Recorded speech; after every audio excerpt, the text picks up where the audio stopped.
Hello friends, स्वागत है आप सभी का आज की क्लास में। आज जो है हम उत्तराखंड के लोक नृत्यों की बात करेंगे। इससे पहले लोकगीत को हमने पढ़ा था, आज हम लोक नृत्यों की बात करेंगे, ठीक है।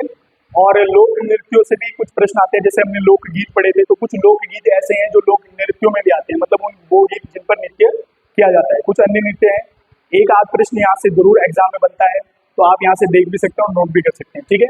शुरुआत करते हैं सबसे पहले खड़िया। खड़िया नृत्य को एग्जाम में बहुत बार पूछा गया है, आप ध्यान से सुनना।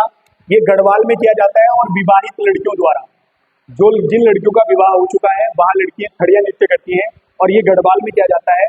और कब? प्रथम बार मायके आने पर, ठीक है। जब विवाहित महिलाएं पहली बार मायके आती हैं तो खड़िया नृत्य करती हैं। कौन सा नृत्य? खड़िया नृत्य, ठीक है। नेक्स्ट आगे बढ़ते हैं हम। सरोन नृत्य, ये भी इंपॉर्टेंट है। इसलिए इंपॉर्टेंट है क्योंकि सरोन नृत्य जो है वो गढ़वाल क्षेत्र का एक युद्ध नृत्य है। कैसा? युद्ध नृत्य है। आप याद रखना यहाँ से, गढ़वाल क्षेत्र का युद्ध नृत्य, कुमाऊं क्षेत्र का युद्ध नृत्य और भोटिया जनजाति का युद्ध नृत्य वो पूछता है, ठीक है। तो देखते हैं, गढ़वाल क्षेत्र का युद्ध नृत्य है सरों, ठीक है। उसके बाद छौलिया, ये कुमाऊं का युद्ध नृत्य है। किसका है? कुमाऊं का युद्ध नृत्य है, ठीक है। आप यहाँ से याद रखेंगे। उसके बाद भोटिया जनजाति का युद्ध नृत्य है पौड़ा। आप यहाँ से तीनों याद रखना। सरों गढ़वाल का जो है युद्ध नृत्य है, छोलिया कुमाऊं का युद्ध नृत्य है, और जो है पौड़ा जो है वो भोटिया जनजाति का युद्ध नृत्य है, मेलों के अवसर पर किया जाता है। अब यहाँ से आप याद रखना, ये जो छोलिया नृत्य है इसको ध्यान से रखना, इसको राजकीय मेले में भी शामिल किया है। किसमें? राजकीय मेले में। सरकार ने जो है इसको राजकीय मेले में जो है सम्मिलित किया है। किसको? छोलिया नृत्य को। ये आप याद रखेंगे। यहाँ से आगे बढ़ते हैं। हारुल नृत्य, ठीक है। हारुल नृत्य जो है वो पांडवों के जीवन पर आधारित है। किस पर?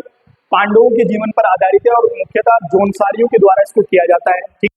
जोनसारी जनजाति के लोग इसको करते हैं, पांडवों के जीवन पर आधारित है। और एक कई बार प्रश्न पेपर में बनता है कि ये जो हारुल नृत्य है इसमें एक वाद्य यंत्र है जो मुख्य रूप से बजाया जाता है, जिसका नाम है रामतुला वाद्य यंत्र।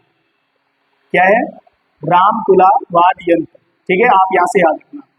तो किस जो है नृत्य में रामतुला वाद्य यंत्र मुख्य रूप से बजाया जाता है? तो वो है हारुल नृत्य, ठीक है। जोनसारियों के द्वारा पांडवों के जीवन पर आधारित है। आगे बढ़ते हैं।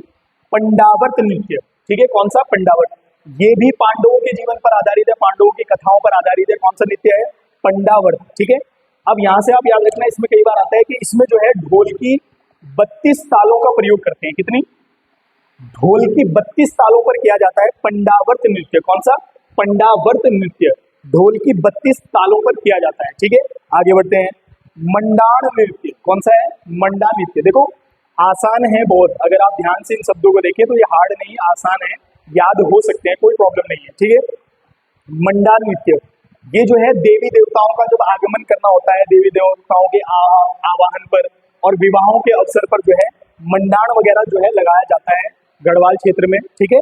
और इसमें जो है ढोल की 4 तालों का प्रयोग करते हैं। कितनी तालों का? 4 तालों का प्रयोग होता है इसमें ढोल की, ठीक है। किसमें? मंडाण नृत्य में। और पंडावर्त नृत्य है उसमें 32 तालों का प्रयोग होता है, ठीक है। आगे यहाँ से आप याद रखेंगे, कई बार आता है पेपर में कि जो मंडाण नृत्य है इसका मुख्य विषय क्या है, तो इसमें एकाग्रता आपको देखने को मिलेगी। क्या मिलेगी? एकाग्रता देखने को मिलेगी, यानी कि इसका मुख्य विषय एकाग्रता है, ठीक है। आगे बढ़ते हैं। केदार नृत्य, कौन सा? केदार, यानी कि इसी नृत्य को केदार नृत्य भी कहा जाता है। तो आप यहाँ से याद रखेंगे, मंडाण नृत्य जो है उसको केदार नृत्य भी कहा जाता है, ठीक है। और इसका मुख्य विषय एकाग्रता है। नेक्स्ट आगे बढ़ते हैं। चौफुला। चौफुला, देखो हमने चौफुला गीत भी पढ़ा था, ठीक है। चौफुला नृत्य जो है वो श्रृंगार भाव प्रधान नृत्य है। कैसा? श्रृंगार भाव प्रधान नृत्य है। और एक चीज यहाँ से आप याद रखेंगे, इसमें किसी भी वाद्य यंत्र का प्रयोग नहीं होता, यानी कि इस नृत्य में किसी भी हम वाद्य यंत्र का प्रयोग नहीं करते हैं। कौन सा नृत्य है? चौफुला नृत्य है, ठीक है। और आप यहाँ से एक क्वेश्चन बड़ा इंपॉर्टेंट बनता है कि कौन सा नृत्य जो है असम के बिहू और गुजरात के गरबा के समान है, तो वो यही नृत्य है चौफुला नृत्य, ठीक है। असम के बिहू और गुजरात के गरबा के समान है। आगे बढ़ते हैं। रासो या तांदी नृत्य, ठीक है।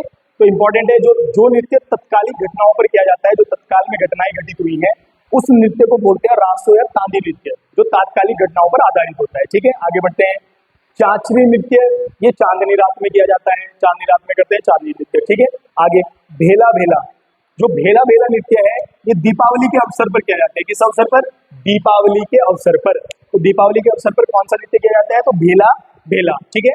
वो आग का ऐसा गोला लेकर ऐसे ऐसे घुमाते हैं, तो बेला बेला खेलना बोलते हैं उसको, ठीक है। उसके बाद है सिपैया नृत्य। जब ये नृत्य किया जाता है सिपैया नृत्य, तो ये जो है युवाओं के अंदर देश प्रेम की भावनाओं को उजागर करता है, यानी कि सेना में भेजने के लिए या देश प्रेम की भावना को प्रकट करने के लिए जो है सिपैया नृत्य किया जाता है, ठीक है। आगे बढ़ते हैं। रणभूत नृत्य। रणभूत नृत्य जो है वो वीरों का, जो वीर जवान हमारे हुए हैं, युद्ध में वीरता दिखाई है या और जो है किसी कार्य में वीरता दिखाई है, तो उनका देवताओं के रूप में सम्मान किया जाता है, यानी कि देवताओं के समान उनको जो है सम्मानित किया जाता है, और इसी को कहा जाता है रणभूत नृत्य। कौन सा? रणभूत नृत्य, ठीक है। उसके बाद लास्ट है भगनोल नृत्य। भगनोल नृत्य जो है वो मेलों वगैरह में किया जाता है। कहाँ पर? मेलों वगैरह में किया जाता है, ठीक है। और ये यहाँ से आप याद रखेंगे भगनोल नृत्य जो है वो मेलों में करते हैं, ठीक है। अब आप यहाँ से एक चीज ध्यान रखना है आपने, कई बार आता है एक तांडव नृत्य आता है। क्या आता है? तांडव नृत्य। तो आता है कि तांडव नृत्य का संबंध जो है वो किससे है? तो आप याद रखेंगे तांडव नृत्य का जो संबंध है वो शिव से है। किससे है? शिव से है, ठीक है। एक आता है लास्य। लास्य नृत्य का संबंध जो है वो है पार्वती से। किससे है? पार्वती से है, ये भी आप याद रखेंगे, ठीक है। तो तांडव नृत्य का संबंध जो है वो किससे है? शिव से है, तांडव नृत्य करते हैं। और लास्य नृत्य का संबंध जो है वो किससे है? पार्वती से है, ठीक है। एक आप और याद रखना, ठीक है। एक आता है किरजी। किरजी कुंभ नृत्य, यहां से आप याद रखेंगे किरजी कुंभ नृत्य। तो किरजी कुंभ नृत्य जो है वो कुंभ मेले के अवसर पर करते हैं। किसके? कुंभ मेले के अवसर पर। तो आप ये भी याद रखेंगे यहाँ से, ठीक है। किरजी जो नृत्य है, किरजी कुंभ नृत्य, ये कुंभ मेले के अवसर पर किया जाता है, ठीक है। तो ये थे कुछ नृत्य। अब हम जो है बात करेंगे संगीत कला की, ठीक है, यानी कि जो हमारे वाद्य यंत्र म्यूजिकल इंस्ट्रूमेंट है उनके बारे में बात करेंगे। कई बार पेपर में वहां से प्रश्न बनता है कि कौन सा वाद्य यंत्र तार है, कौन सा धातु है, कौन सा चरम है, कौन सा सुशीर वाद्य यंत्र है जिसको फूंक मारकर बजाते हैं, और जैसे बांसुरी है उसको अलगोजा बोलते हैं। तो इस प्रकार से वो पूछता है।